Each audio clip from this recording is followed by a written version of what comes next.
오늘도 헌법재판소에서는 윤석열 대통령 탄핵 심판 변론이 지금도 진행 중이거든요. 오후 2시부터 쭉 진행 중인데 오늘은 아무래도 증인들이 좀 숫자가 있어서 많이 시간이 좀 걸릴 거란 이런 얘기가 나오고 있는데요. 지금 방금 영상 지금 들어온 영상 보고 계시죠? 지금 조금 전 헌법재판소의 모습이에요.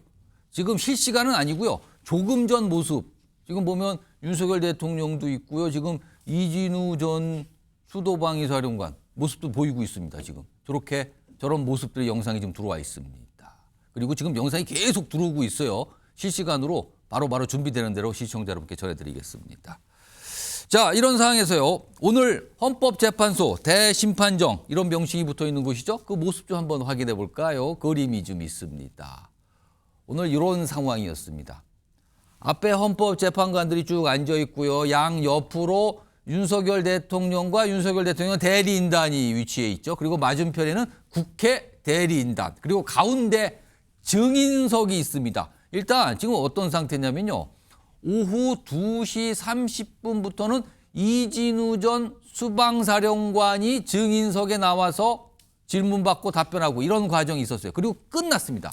지금은 여인영 전 방첩사령관이 저기 앉아 있습니다. 지금 진행 중이에요. 그리고 원래 예정대로라면 홍장원 전 국정원 1차장이 5시 30분부터인데 아무래도 좀 늦어질 것 같아요, 지금요. 요 시간도 이렇게 나눠져 있고요. 그리고 오늘은 아니고요. 오는 6일에 또 변론기일 잡혀 있거든요. 여기에는 곽종근 전 특전사령관이 증인으로 출석할 예정입니다. 요런 상입니다. 자, 일단 요 얘기 좀 먼저 해볼 텐데 김성수 변호사 지금 나와 계시고요. 그리고 두 분 패널 자리하셨는데요. 한민수 민주당 의원께서는 오랜만에 나와 계시고요. 그리고 맞은편은 김근식 전 국민의힘 비전 전략실장 자리하고 계십니다. 안녕하십니까? 안녕하세요. 자, 우선 김성수 변호사께 요거 간단하게 좀 몇 가지 질문 좀 드릴게요. 이런 것도 궁금해하시는 분이 많더라고요. 오늘 증인이 3명이 출석하잖아요. 그런데 왜 여러 명인데 한꺼번에 나와서 착석해서 뭐 차례대로 하거나 번거를 하면서 하지 않고 시간을 따로따로 정해서 출석 시간도 다 달랐어요? 왜 이렇게 하는가? 한 명씩 시간을 별도로 정해서 이렇게 출석해서 증언을 하는 이런 과정이 원래 그런 겁니까? 아니면 좀 특별한 겁니까? 예, 원래 그런 겁니다. 이 증인 신문이라는 것이 이 각각의 증인들로부터 이 사실관계에 대해서 확인을 받고 이것을 이제 인정하는 절차를 거치는 거지 않습니까? 예. 그렇다 보니까 이 각각의 증인에게 물어볼 내용 자체가 다르기 때문에 그 절차를 각각 진행을 해야 되는 것이고, 그렇다 보니까 순차적으로 진행을 하기 위해서 각 90분씩의 간격을 두고 일단 시간을 정했던 것이고, 지금 현재 이 증인 신문부터 시간이 조금 90분을 초과를 하다 보니까는 예. 계속해서 이제 조금 지연이 되는 상황입니다. 그런데 이 부분에 대해서도 어쨌든 계속해서 이 증인 신문을 통해서 이 부분 사실관계를 파악하기 위해서 하는 것이기 때문에 개별적으로 이제 진행을 하다 보니까는 각각의 시간이 다르다, 이렇게 말씀드릴 수 있을 것 같습니다. 자, 그리고 또 한 가지. 앞서서 김영현 전 국방장관도 증인으로 출석을 했었거든요. 그때 당시에는 윤석열 대통령이 직접 신문을 했어요. 질문을 던지고 답변을 듣고 이런 과정이 있었는데, 오늘 출석한 증인들에 대해서는 윤석열 대통령이 직접 신문을 하지 못하게 헌법재판소가 그렇게 판단을 했다고요? 이건 왜 그렇게 된 걸까요? 네, 맞습니다. 앞서 일단 윤석열 대통령이 직접 신문을 하지 않는다라는 이야기가 보도가 되다 보니까는 저는 윤석열 대통령 측에서 이 직접 신문에 대해서 여러 가지 검토를 한 후에 하지 않는가 보다, 이렇게 생각을 했었는데, 지금 보도되고 있는 내용을 봤을 때는 헌재 측에서 이 부분을 대리인이 신문하는 것을 원칙으로 했다라고 하거든요. 그렇다 보니까 헌재에서 뭐 여러 가지 이제 가능성을 둔 것으로 보이는데, 지금 국회 측에서 이야기를 하는 것 중에 하나가 이 증인들에 대해서 윤석열 대통령이 자리에 있거나 또 이제 가림막이 없다라고 한다면 예. 심리적인 좀 부담감을 가질 수 있다, 이렇게 이야기를 하고 있지 않습니까? 그렇다 보니 국회 측에서 이 직접적으로 질문하는 것, 이런 것에 대해서도 그런 점까지 감안을 해서 좀 조치를 한 것이 아닌가 생각이 듭니다. 자, 우선 오늘 첫 번째 증인으로 출석한 게 이진우 전 수방사령관인데요. 왜냐하면 오늘 증인들이 주목받은 이유는 뭐냐면 검찰 조사 또는 국회에서 나왔던 여러 가지 진술과 발언들이 사실은 윤석열 대통령이나 뭐 김영현 국방장관이 뭐라고 지시를 했다. 그러니까 뭐 끌어내라 지시했다, 체포라 지시했다. 이런 발언들이 많이 있었거든요. 과연 그런 얘기를 오늘 할지, 그렇다면 이 얘기에 대해서 윤석열 대통령과 윤석열 대통령 측은 어떤 반응일지, 이런 게 사실 오늘 관심사로 떠올랐었거든요. 자, 그럼요. 이진우 전 사령관이 오늘 뭐라고 얘기를 했는지, 또 그리고 다른 발언들도 오늘 헌법재판소 대심판정에서 나왔거든요. 들어보겠습니다. 증인은 계엄 당시 대통령 국방부 장관으로부터 누군가를 체포하라는 지시를 받은 사실이 있습니까? 없고 그다음에 그것은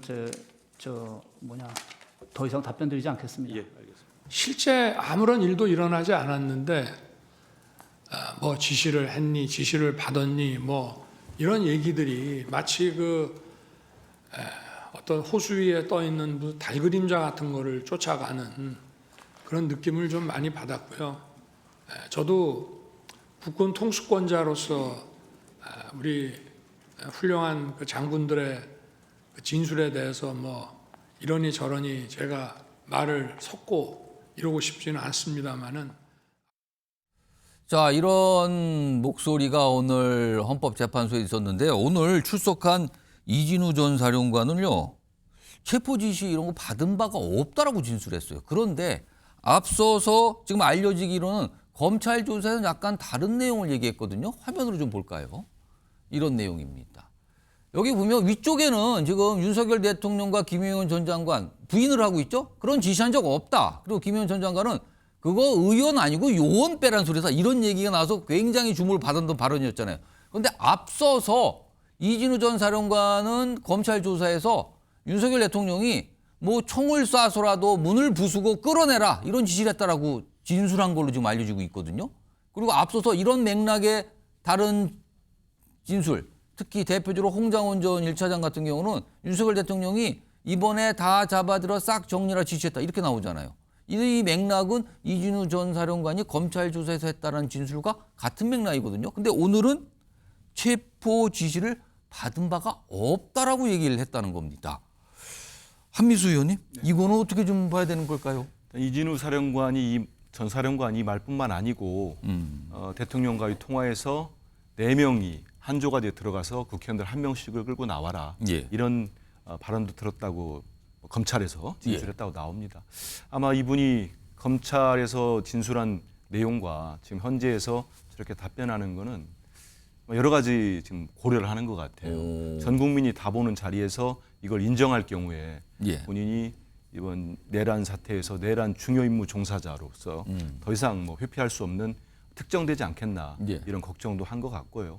여러 가지가 있는데 특히 뭐 이제 본인 재판받고 있으니까 구체적인 내용을 거부하겠다. 예. 아마 이진우 사령관에 이어가지고 여인영 방첩사령관도 중요 질문에 대해서는 지금 그러고 있는 것 같습니다. 알려진 내용들이 재판을 받기 때문에 그런 것 같은데 제가 뭐 우리 김 변호사님 계시니까 번데기 앞에서 주름 잡는 건 아니지만 쭉 들어보면은 예. 첫 진술할 때 신빙성이 가장 높은 걸로 판단을 한답니다. 아. 그리고 또 여러 명이 같이 했을 때 예. 그거는 거의 사실에 부합하는 것을 인정을 받는다는 거예요. 근데 지금 보면 이진우 사령관, 그다음에 홍장원 국정원 1차장, 예. 여인영 방첩사령관, 예. 또 내일 모레 나오는 곽정군 특전사령관 예. 모두가 일관되게 얘기합니다. 윤 대통령으로부터 국회의원들을 끄집어내라, 끌어내라 또는 체포하라 이런 것들이 나오기 때문에 헌법재판관들이 볼 때 이진우 사령관의 저런 회피하는 답변 예. 이런 것들은 글쎄요 그렇게까지 신빙성 있게 아니면 설득력 있게 저는 받아들이지 않을 걸로 보고 있습니다. 그러니까 지금 오늘 이 증인들의 진술도 있지만 앞서 이랬던 조사 내용 이런 것도 아마 헌법재판소가 다 판단 뭐 참고를 해서 여러 가지 판단을 할 텐데 김근식 전 실장님. 네. 근데 오늘 이진우 전 사령관의 경우에는 국회 측 대리인단도 이제 신문을 하거든요. 질문을 하고 답변을 듣기 위해서. 근데 상당 부분을 거부했다고 그러는데 이거는 어떤 이유라고 봐야 될까요? 그러니까 오늘 오차 변론에서 이진우 전 사령관 등 세 분은 이제 국회 측에서 청구한 증인입니다. 그래서 국회 측 증인이기 때문에 사실 국회에서 많은 질문들을 그러니까 하고 싶었던 국회 것 측에서 텐데. 관심이 그렇죠. 많기 때문에 특별히 증인으로 채택해서 그렇죠. 나온 인물들인데 그래서 국회 측의 아마 소추인 입장에서 질문을 유리하게 증인을 이끌어낼 수 있다는 판단하에 신청을 해서 채택이 된 건데 오늘 이제 입장은 의외로 국회 측 증인에는 뭐 지금 이야기를 답변을 제대로 할 수가 없다는 걸 양해해 달라. 뭐 거부했다, 뭐 발언이 제한된다, 그렇죠. 약간 뭐 이런 표현이라고 그러니까 그래요. 뭐 묵비권이나 이런 건 아니지만 답변을 제대로 못한 걸 양해해 달라고 이야기를 하고 있고 그리고 그 뒷부분에 이제 반대 신문이라고 하죠. 예. 피소추인 그러니까 이 대통령 측에서 변호인이 질문하는데 굉장히 상세히 답변을 하고 있습니다. 이거는 어떻게 된 상황입니까 그러면은? 그러니까 제가 보는 데는 뭐 지금 우리 한민수 의원도 이야기했지만 형사 피고인으로서 재판을 받고 있는 상황이기 때문에 본인의 오늘 헌재에서의 진술이 예. 앞으로 있을 형사 재판정에서의 내란죄 혐의와 관련된 주요 임무 종사자로서의 유무죄 판단에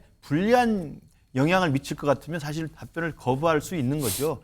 그건 이제 제가 볼 때 피고인으로서의 당연한 그 전략적 선택이라고 생각이 듭니다. 예컨대 대통령이 내란의 의도가 없었다라고 전제하고 예. 대통령의 내란 혐의가 없었던 대통령 군 통수권자의 지시를 나는 그냥 무조건 받아서 충실히 이행한 것이기 때문에 예. 문제가 없다라는 논리로 이야기를 하고 있지 않습니까? 그렇기 때문에 국회 측에서는 지금 그걸 끌어냈느냐, 4명이 한조가 돼가지고 끌어낼 것이냐, 총을 쏴서라도 부수고 들어가라 이런 걸 구체적으로 진술하게 되면 내란 혐의에 대해서 상당히 확정이 되는 진술이기 때문에 예. 그런 내용은 답변을 좀 거부하고 대통령 측에서 이야기하는 것처럼 중요한 게 아니었다, 큰 사건이 아니었다, 별거 아니었다는 식의 이제 질문에는 자세히 답변하는 것은 아마 재판을 받고 있는 형사 피고인으로서의 나름대로의 전략적 고민 속에서 나온 대답이 아닌가 싶고 이런 것들 모두 고려해서 아마 헌법재판관들은 판단을 할 거라고 생각이 듭니다.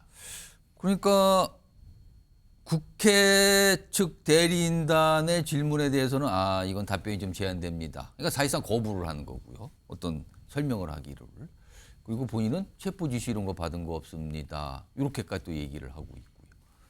글쎄요. 일단 끝났습니다. 아마 이제 판단을 하겠죠. 그것도 기록에 남을 테니까요. 그 상황 자체가요. 자, 이런 상황에서요. 지금 현재 증인석에 앉아 있는 또 다른 인물이 여인영 전 방첩사령관. 방첩사령관 관련해서 과거 어떤 뭐 지시 얘기가 또 있었어요. 여기에는 구체적으로 어떤 장소에 대한 설명이 나오거든요. 그리고 또 이와 관련된 또 대치되는 주장도 나왔어요. 일단 그 목소리 들어보겠습니다. 구금시설 관련된 지시와 체포와 관련된 지시는 제가 여인영 사령관으로부터 직접 지시를 받았습니다. B1 벙커 안에 구금할 수 있는 시설이 있는지 확인하라고 지시를 했고 그래서 여인영 사령관이 이 실장 통해서 직접 수방사에 가서 직접 지시를 받고 이 벙커는 체포된 인원을 수용할 수 있는 시설이 아니죠. 전혀 아닙니다. 그 수용할 수 있는 그런 공간도 안 되고 시설 자체도 안 됩니다. 수용을 하려면 그런 수용할 수 있는 기본적인 화장실이나 방마다 간단한 거 씻는 그런 게 있어야 되는데 전혀 그런 게 안 돼 있습니다. 김성수 변호사, 이 벙커 관련된 얘기도 이게 또 서로 주장이 대치를 하는 상황이네요. 이거 어떻게 좀 봐야 되는 겁니까?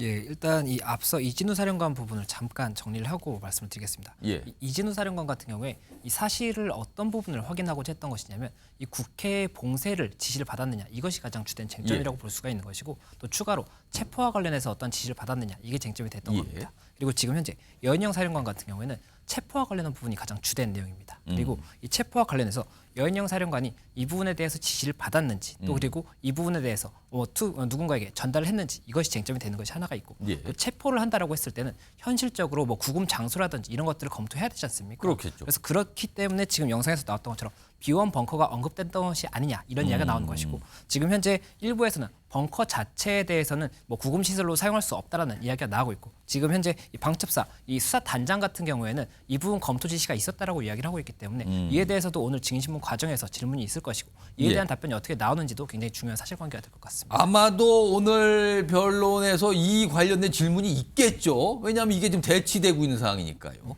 일단 요건 기다려봐야 됩니다. 어떤 진술들이 또 나올지요. 이런 가운데 3명의 증인 중에서 가장 늦게 원래는 지금 이 시간 5시 30분부터는 홍장원 전 국정원 제1차장이 증인석에 앉아야 되는데 지금 늦어지고 있어요. 그러니까 아마 오늘 변론이 굉장히 늦게까지 진행될 걸로 보여요. 근데 마지막으로 3번째 증인이 이제 홍장원 전 차장인데 오늘 헌법재판소에 나오면서 한 말이 있습니다. 들어보겠습니다. 한 말씀 부탁드릴게요. 좀 이제 재판에서도 그대로 있는 그대로 말씀하실 계획이신지 사실대로 얘기하겠습니다. 네, 오늘 증인들이 대부분 이제 묵비권 거부하는 경우 많았는데 그런 부담은 좀 없으신가요? 뭐라고 진술했는지 잘 모르겠고요. 일단 저는 제가 알고 있는 사실 그대로 얘기하겠습니다. 그 대통령으로부터 이제 직접 체포조 운영 관련 지시를 받았다는 입장에도 변함이 좀 없으신지? 네, 변함 없습니다. 그러면 이제 앞으로 오늘 진술하는 데 있어서 좀 어떤 부분 좀 중점으로 이렇게 말씀하고 싶은 사항이 있으실까요? 없습니다. 재판관님께서 궁금하신 부분 그대로 대답하겠습니다. 감사합니다. 자, 아직은 순서가 아닙니다. 아마도 6시 넘겨서야 아마 증인석에 앉아서 이제 신문이 진행될 것 같은데 한민수 의원님, 사실은 오늘 출석하는 3명 증인 중에 가장 주목을 받는 게 이 홍장원 전 차장인데 그동안 이 윤석열 대통령의 어떤 뭐 체포 지시와 관련해서 가장 강하고 구체적으로 설명을 그동안 내놨거든요. 그렇죠. 오늘 헌재에서도 비슷하게 진술을 아마 할까요? 어떻게 좀 보십니까? 저는 그럴 거라고 봅니다. 왜냐하면 국회 나와서도 본인이 윤 대통령을 평소에 좋아했었는데 이런 불법적인 체포 지시는 안 된다. 이건 북한이나 하는 짓 아니냐. 이렇게까지 얘기하지 않았습니까? 보위부 뭐 이런 표현 썼죠? 그렇습니다. 그래서 저는 2명의 군인들, 전직 군인들, 군사령관들은 지금 재판도 받고 있고 뭐 구속 기소돼 있는데 홍장원 전 차장은 지금 뭐 입건도 안 된 걸로 알려지지 않았습니까? 그렇기 때문에 보다 자유롭게 할 것 같고요. 저는 대통령이 한때 20대 대통령인데 지금 본인이 임명권을 갖고 있고 통수권자로서 군 통수권자, 또 홍장원 1차장에 대해 인사권자. 그런데 본인이 모든 부하들이 다 일관되게 얘기를 하고 있는데 부인을 하고 또 저렇게 이끌어내고 있지 않습니까? 저런 모습들을 보면서 윤석열 대통령이 정말 나쁜 사람이라는 생각이 듭니다. 저분들의 인생을 다 망쳐놓은 다음에 또 저렇게까지 또 하고 있다는 생각이 들고요. 전 여기서 좀 주목하는 부분이 있어요. 이제 홍장원 차장이 나와서 본인이 그 연영 방첩사령을 들었다는 체포 명단 있지 않습니까? 거기서 이재명 더불어민주당 대표, 한동훈 당시 국민의힘 대표 이런 부분들이 다시 한번 명확하게 인정을 하면은 저는 큰 윤석열 대통령 측의 여러 가지 허황된 주장들 중에 하나가 깨진다고 봅니다. 그게 뭐냐면요. 부정선거 망상도 마찬가지입니다만 민주당 경고형이었다. 이게 완전히 저는 온 국민들 앞에서 다시 한번 깨져나갈 거라고 봐요. 왜 민주당 경고형인데 국민의힘 당대표를 집권당 당대표를 체포하러 다닙니까? 그 민주당과 관련이 없는데. 전혀 없죠. 그래서 그 또한 허황되다. 그런 것들을 거기 왜 전 대법원장이 들어가고 판사가 들어갑니까? 전혀 아니죠. 천주교 사제단이 들어가고. 그렇기 때문에 오늘 여인영 방첩사령관이 진술이 끝나고 홍장원 차장의 진술 저는 매우 중요하다고 보고 이걸 전 국민이 보면은 윤석열 대통령 측의 주장이 아주 허무맹랑하다는 입증이 될 거라고 봅니다. 김근식 전 시장님, 지금 증인 3명 중에 2명은 군인, 1명은 국정원 직원이었습니다. 고위직이었죠. 약간 지금 입장이 좀 다르다고 보시나? 이거 어떻게 좀 판단해야 될까요? 홍장원 전 차장의 진술이 지금 가장 주목을 받고 있는 것 같은데 아직 안 나왔어요. 아직 순서가 안 됐습니다만. 오늘 뭐 이제 마지막 증인으로 나와서 증언을 할 텐데요. 홍장원 차장은 이제 민간인 신분이고 아까 우리 한민수 의원도 이야기했습니다만 지금 뭐 구속되거나 기소된 상황이 아닙니다. 그러니까 주요 그냥 참고인이죠.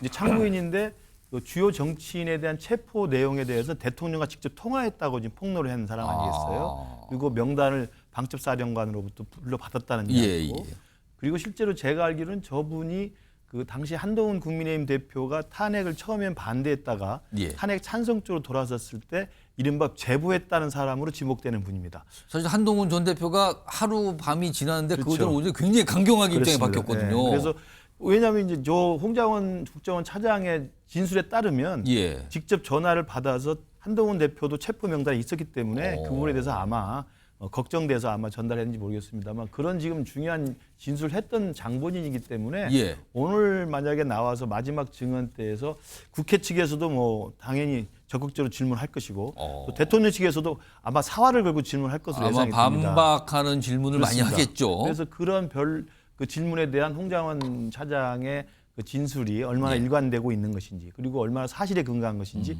이게 아마 이번에 오늘 변론기일에서는 헌재 재판관들의 이 탄핵 여부에 대한 판단의 중요한 분수령이 될 것으로 생각이 됩니다.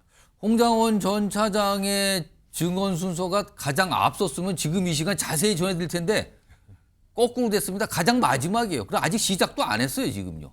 아마 상당히 늦게나 어떤 발언과 그거에 대한 또 반박과 재질문과 이런 게 알려지지 않을까 싶습니다.